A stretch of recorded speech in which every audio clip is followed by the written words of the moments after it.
नस्लों के शहजादों ने कागज के पुर्जे पर आई लव मोहम्मद लिखकर अपने मोबाइलों पर स्टेटस लगा दिया तो दुनिया में जालिमों के कलेजे फट गए। तो जरा सोचो इस्लाम के बेटों, अपनी ताकत को पहचानो, अपनी कुव्वत को पहचानो। अमा जिस दिन तूने अपनी नस्लों में निजाम मुस्तफा कायम कर दिया, याद रखना नरगा बातिल का होगा और जलजला इस्लाम का होगा।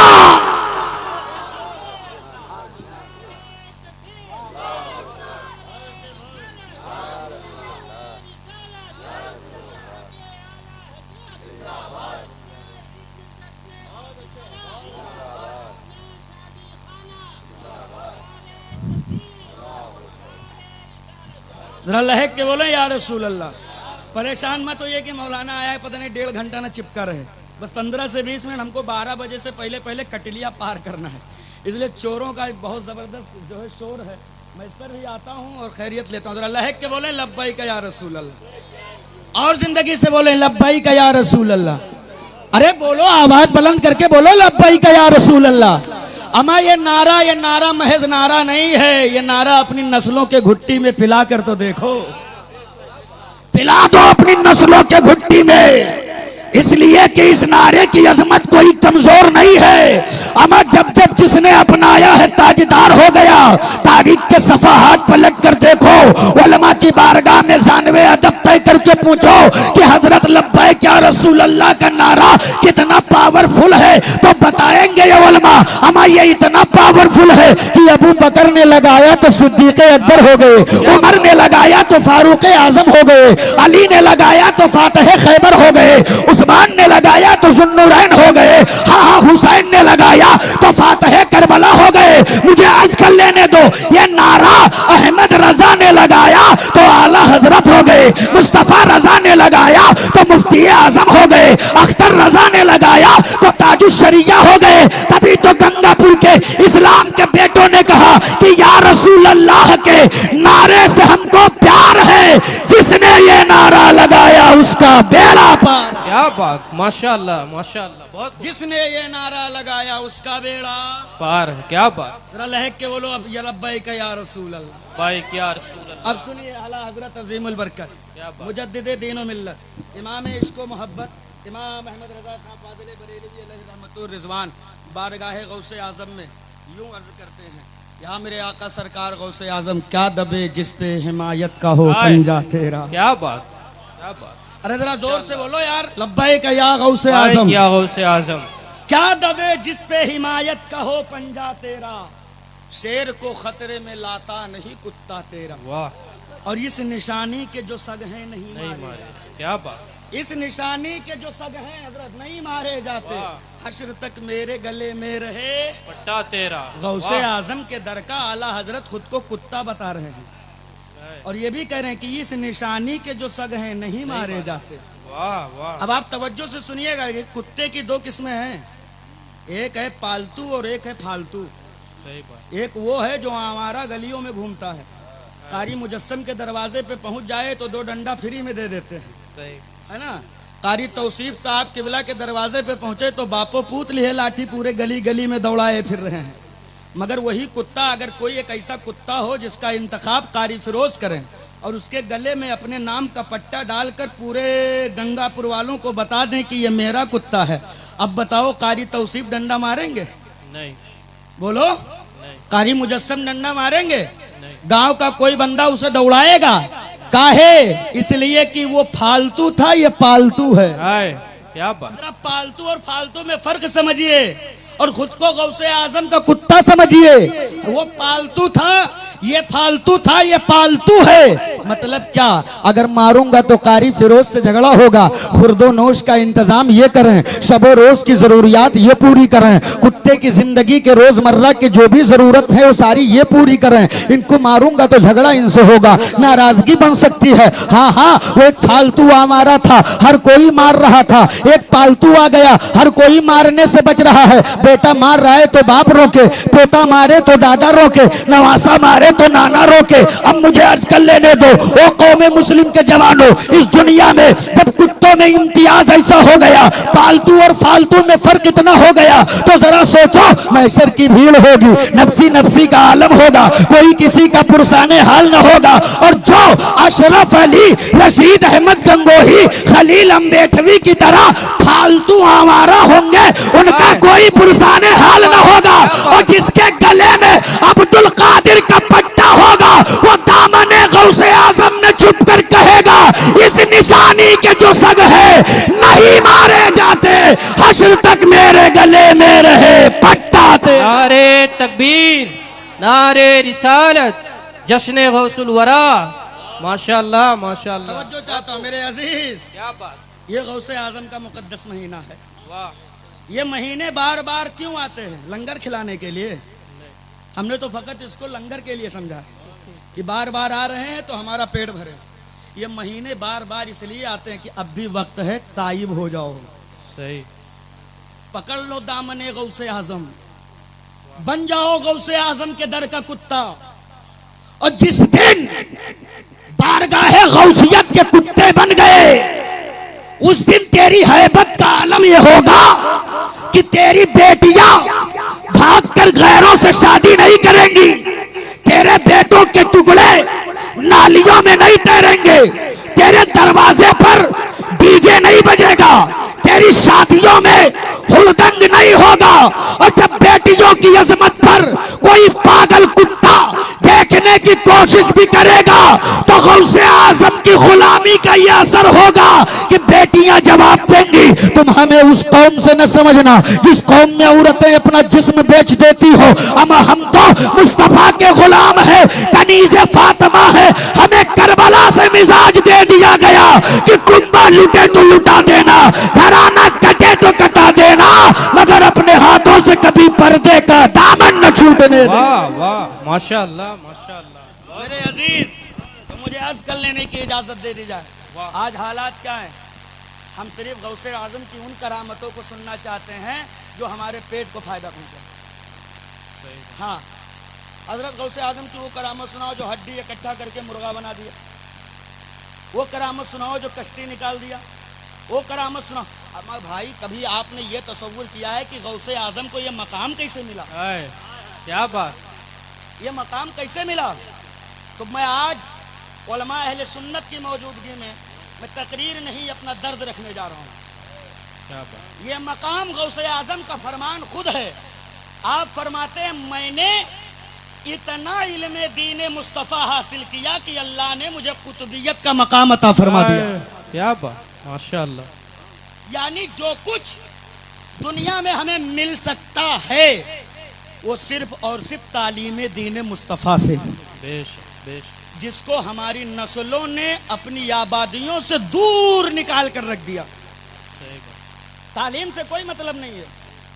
अमा गौसे आजम रजी अल्लाह ताला अन्हु की शान तो यह है कि जैसे मुस्तफ़ा तमाम नबियों में आला है, हाय, ऐसे ही गौसे आजम तमाम वलियों में आला क्या है। बात, बेशक, इसको भैया बंद कर दो, जहां बंद था इसे बंद रहेंगे। कौन चालू कर दिया इसको? या तो इधर घुमा दो, इधर घुमा दो, इधर घुमा दो। तो ये हमारे आधे जिस्म पे लगे तो हमको और डिस्टर्ब होगा, या तो फिर पूरे पे लगे, है ना? अजरा लहक के बोले, या रसूल अल्लाह, या रसूल अल्लाह, लब्बैक या गौसे आजम। भाई क्या हो, और जोर से बोले, लब्बैक या गौसे आजम। भाई क्या हो से आजम। अब तवज्जो से सुनिएगा हजरत, कोशिश करता हूँ कि कुछ बातें मैं रख दूँ, इसलिए कि जो है माहौल वो नहीं है, लेकिन आप सबकी दुआएं अगर हैं, बस रहने दीजिए भैया, उसको उतने हालत पे छोड़ दीजिए। बात समझ में आ रही है? जैसे नबी तमाम नबियों में अफजल, ऐसे हजरत गौसे आजम तमाम वलियों में अफजल। बेशक, आप कहेंगे मौलाना कैसे? तो बस एक छोटी सी मिसाल देकर मैं बात को आगे बढ़ा दूं। अल्लाह ने जब अपनी मखलूक को महबूबे कायनात सल्लल्लाहु ताला अलैहि वसल्लम की अजमत को समझाना मकसूद हुआ, तो अल्लाह ने क्या किया? मलैला में रूहानी कॉन्फ्रेंस मुनक्किद हुई। क्या मुनक्किद हुई? नहीं समझे? रूहानी कॉन्फ्रेंस नहीं समझे? सोयर इन सरमनी, ये भी नहीं समझे? शपथ ग्रहण समारोह, समझ में आया? जब मुनक्किद हुई अल्लाह के गवर्नेंस से, जब लोगों को मंत्रालय देना हुआ तो रब्बे काबा ने क्या किया? रब ने नूरे मोहम्मदी को पेशानिए आदम में रखा। अरे बोलो ना सुभान अल्लाह। पेशानिए आदम में रखा और पेशानिए आदम में रखकर रब ने फरमाया सजदा करो। किसको? आदम को। तो तमाम अंबिया ने ताज़ीमे नूरे मोहम्मदी के लिए अपनी गर्दनें झुका दी, अपनी गर्दनें झुका दी। और बगदाद की सरजमीन पर मिंबर पर बैठकर जब गौसे आजम ने कहा कदमी हाज़िही अला रक़बती कुल्ली वलिय्यिल्लाह, मेरा ये कदम तमाम औलिया की गर्दन पर है, तो तमाम वलियों ने गर्दन झुका दी। अब मुझे कह लेने दो, वहां नबियों की गर्दन झुकी, यहाँ वलियों की गर्दन झुकी, तो वहां नबियों में नबी आजम का कोई जवाब नहीं, यहाँ वलियों में गौसे आजम का कोई जवाब। क्या बात, माशाअल्लाह। अब तवज्जो चाहता हूँ। क्या बात। आका गौसे आजम क्या फरमाते हैं? मुझे जो मकाम मिला, मैंने इतना इल्म हासिल किया, इतना इल्म हासिल किया कि अल्लाह ने मुझे कुतुबियत का मकाम अता फरमाया। और आज मुसलमान तालीम से इतना दूर है, इतना दूर है कि इसे लगता है इसका उससे कोई रिश्ता ही नहीं। मदरसे का मौलाना अगर एक बोरिया लेके भी धान की कटाई होने वाली है, मौलाना जैसे आजकल लोग चोरों पे नजर रखे हैं, इसे मौलाना पे नजर रखेंगे। सही बात। कहीं किसी तरीके से मुलाकात न हो जाए और देना न पड़ जाए। हालांकि देते भी आप ही हैं, लेकिन अगर वही खुलूस दिल से आप दे देना, खुलूस के साथ दे दें, अल्लाह की इज्जत की कसम खा के कहता हूँ, आप दोगे मौलाना लेंगे, मदरसा बाद में पहुंचेगा, अल्लाह की बारगाह में कबूलियत का मकाम पहले हासिल हो जाएगा। सुभान अल्लाह। तो तालीम दीन मुस्तफ़ा, बस मैं आखिरी बात अर्ज करने लगा हूँ। तालीम दीन मुस्तफ़ा की अहमियत समझिए। जब हुजूर आए क़ादी तौसीफ साहब, तो ज़माने में बड़ा बुरा हाल था, बहुत बुरा हाल था। क्या हाल बुरा था? शराब, जुआ, जिना, बदकारी, चोरी, चकारी, मक्कारी, और सबसे बड़ा जो जुर्म हो रहा था वो क्या था? लोग अपने हाथों से अपनी बेटियों को जिंदा जमीनों में दफन कर रहे थे। ये सबसे बड़ा जुर्म था। अब तवज्जो चाहता हूँ। अब महबूब आए और महबूब पर किताब आई जिसे हम और आप कुरान कहते हैं। कहिए सुभान अल्लाह। सुभान अल्लाह। ये कुरान क्यों आया? बंदों के ईमान की रहबरी के लिए आया, बंदों के ईमान के तहफ़्फ़ुज़ के लिए आया, बंदों के अकीदे की हिफाजत के लिए आया। बोलो आया कि नहीं आया? तो अब जब कुरान नाजिल हुआ तो कुरान की जो आयतें नाजिल हुई, उन आयतों में सबसे पहले किस आयत को नाजिल होना था? जो दुनिया में सबसे बुरा काम हो रहा था उसकी मजम्मत में। तो दुनिया का बुरा काम क्या था? लोग अपनी बेटियों को जिंदा जमीन में दफन कर रहे थे। अमा दरिंदा भी अपनी औलाद को औलाद समझता है। बोलो समझता है कि नहीं? शेर कभी अपने बच्चे को नहीं खाता है। बंदर का बच्चा अगर मर जाए तो उसे सीने में तब तक चिमटाया रहता है जब तक उसकी बॉडी के पार्ट सड़ सड़ कर कट कट कर गिर न जाए। वो अपनी औलाद को इस कदर प्यार करता है कि बंदर अपने बच्चे को जुदा नहीं करता है। तो हम उन लोगों को जानवर या दरिंदा भी नहीं कह सकते, वो उससे भी कहीं गए गुजरे थे। तवज्जो चाहता हूँ। तो जब अल्लाह का कुरान नाजिल हुआ तो सबसे पहले जो आयत नाजिल होनी थी वो इसलिए नाजिल होना चाहिए था हमारे और आपके एतबार से कि अल्लाह जो बंदे तेरे बच्चियों को जिंदा जमीन में दफन कर रहे हैं इसकी मजम्मत होनी चाहिए। जो लोग शराब पीकर नाले में लौट रहे हैं इसकी मजम्मत होनी चाहिए। जो लोग जिना के बाजार को गर्म किए हैं इसकी मजम्मत होनी चाहिए। जो लोग चोरी चकारी पर आमादा है इसका खात्मा होना चाहिए। कुरान की ये आयतों का नुज़ूल होना चाहिए। लेकिन जब कुरान की पहली आयत नाजिल हुई तो क्या नाजिल हुई है? इक़रा बिस्मी रब्बिकल्लज़ी खलक़। अल्लाह तवज्जो चाहता हूँ हज़रत, बहुत पॉइंट की बात है हज़रत कि शराब ज्यादा पी जा रही है, जिना हो रहा है, चोरी हो रही है, और आयत जब नाजिल हुई तो क्या रब ने कहा? इक़रा पढ़ो। क्या कहा? पढ़ो। इक़रा पढ़ो। आलम तसव्वुर में सजदा रेज़ नूरी ने बारगाह रब में अर्ज किया, मौला आयत तो नाजिल होनी थी शराब के लिए, जुआ के लिए, जिना के लिए, बच्चियों के लिए, नाजिल हो रही है कुर्जी तालीम के लिए। रब कहता मेरे बंदो ये इल्मे दीने मुस्तफा की रोशनी अपनी नस्लों के घुट्टी में डाल दो, ये रोशनी उनके कल्ब में उतरेगा, सारी बुराइयों का जनाजा निकल जाएगा। वाह वाह माशाअल्लाह, सुभान अल्लाह, सुभान अल्लाह, क्या बात। इसको जरा थोड़ी सी मिसाल के समझिए। मिसाल के तौर पे मुझे एक साथ 5 बीमारी हो गई, 5 बीमारी एक ही साथ। हमारे पेट में भी दर्द है, हमारे सर में भी दर्द है, हमें ब्लड प्रेशर भी हाई हमारा हो गया, हमारे हीमोग्लोबिन में भी प्रॉब्लम है, हमें मलेरिया और टाइफाइड ने भी घेर लिया। तो अब कारी तौसीफ साहब से हमने कहा दवा कराओ, तो ले गए एक झोला छाप डॉक्टर के पास।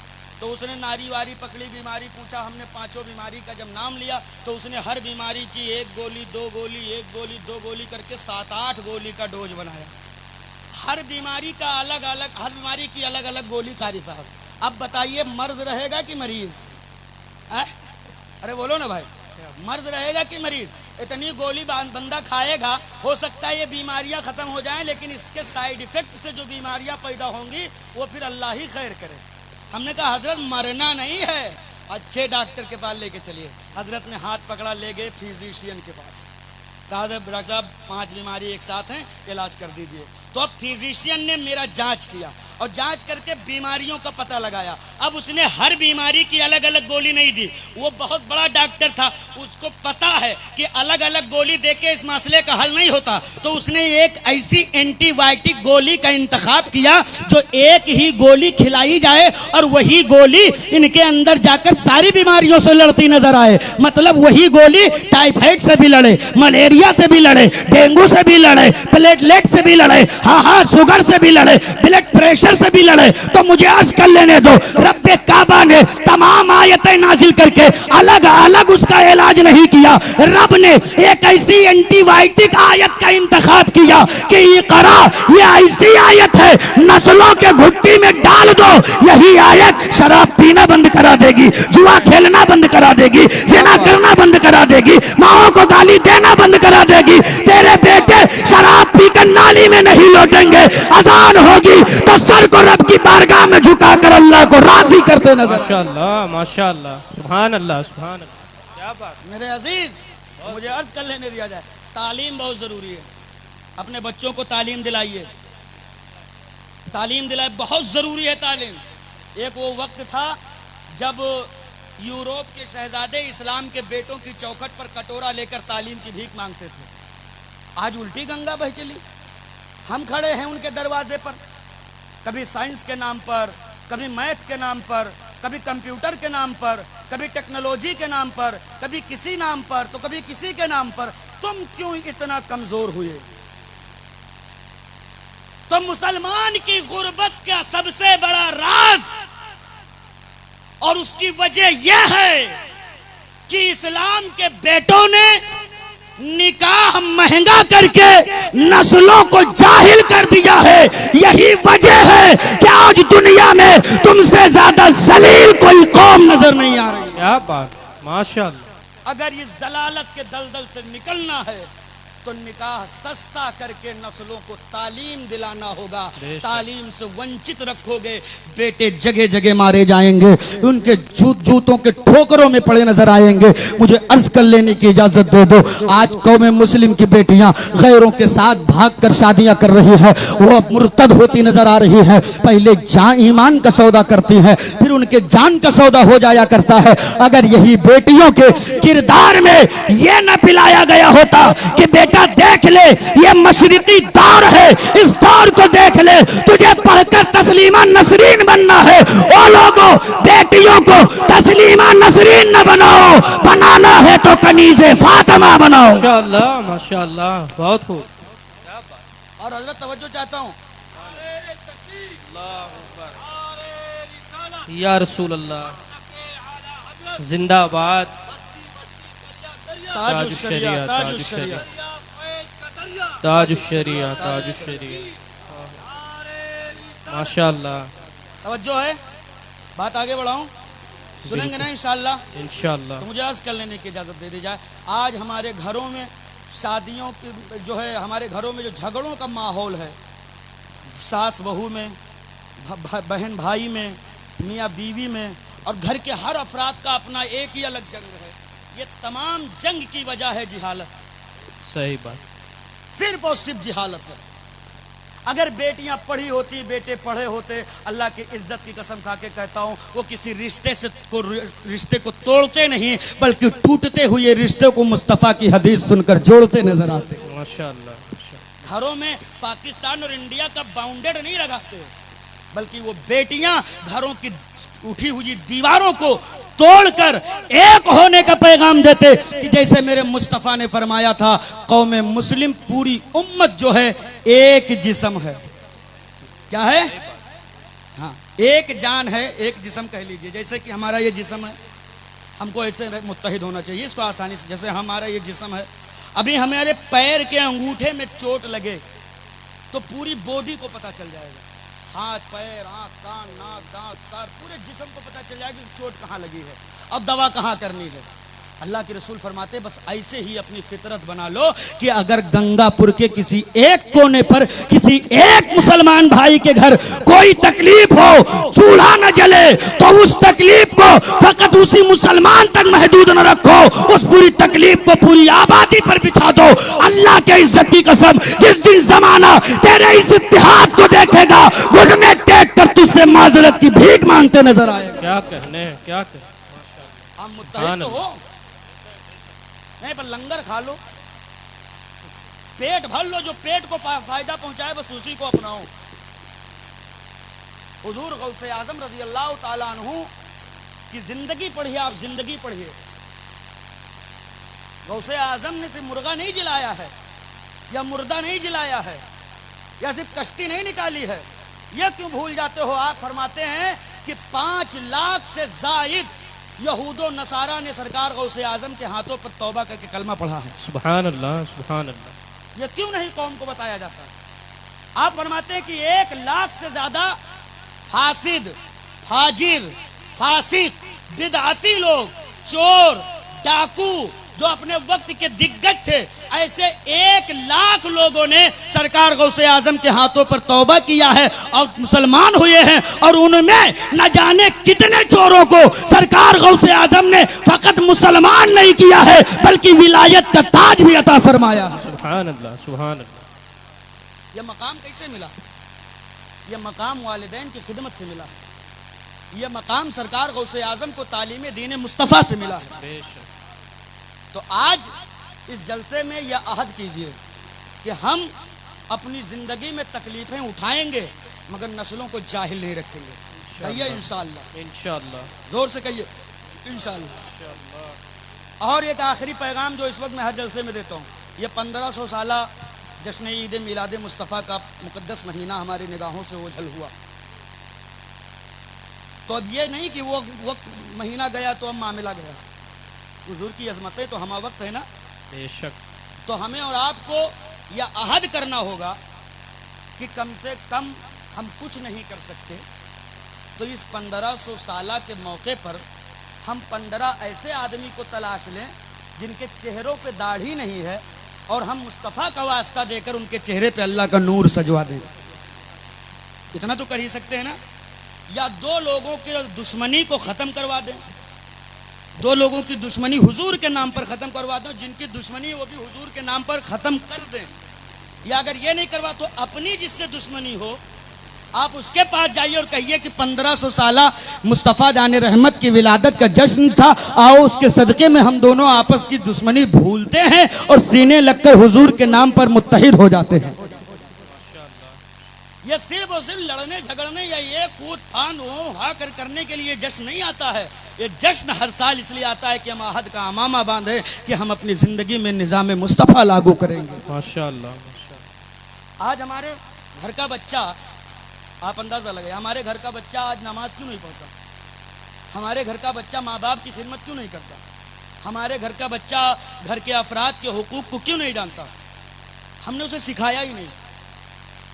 अगर आप कहो कि नहीं मौलाना हम तो सिखा रहे हैं, कहाँ सिखा रहे हैं आप? एक बच्चा 6 महीने की उम्र हो और आप उसको रोजाना अपनी गोद में लिटाकर मोबाइल चलाएं, 2 साल पूरे होते होते आपके मोबाइल का लॉक भी खोल लेगा और आपके मोबाइल को चला भी लेगा। और ये हो रहा है। तो ये कैसे आपने उसको बताया कि बेटा इसे लॉक खोलना है? ऐसे किसी ने बताया? किसी बाप ने अपने बेटे को नहीं बताया, सिर्फ उस बच्चे को करके दिखाया है। तो बच्चा मोबाइल चला रहा है।